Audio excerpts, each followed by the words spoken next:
వ్యాధిగ్రస్తుల కోసం ఆమె చేసిన సేవకు ఎన్నో అవార్డులు ముంగిట నిలిచాయి. ప్రపంచం మొత్తం మదర్ తెరీసాను అవార్డులతో సన్మానించింది. 1962 జనవరి 26న భారత ప్రభుత్వం ఆమెకు పద్మశ్రీ అవార్డును ప్రకటించింది.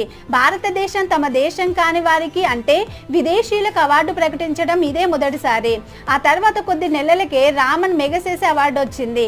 1970 సెప్టెంబర్లో ఆమె నిస్వార్థ సేవను గుర్తించి గుడ్ సెమరిటన్ అవార్డును అమెరికా అందజేసి పేదవారిని గౌరవించినట్లు భావించింది. 1971 జనవరిలో పోప్ జాన్ పాల్ 23వ శాంతి బహుమతులు పోప్ జాన్ పాల్ అందజేశారు. 1972లో Jawaharlal Nehru award for international understanding, 1973లో టెంపుల్టన్ అవార్డును ఇంగ్లాండ్కు చెందిన పిలుపు రాకుమారుడు ప్రదానం చేశారు. 1974లో మ్యాటర్ ఎట్ మెజిస్ట్రా అవార్డును అమెరికాలో ప్రదానం చేశారు.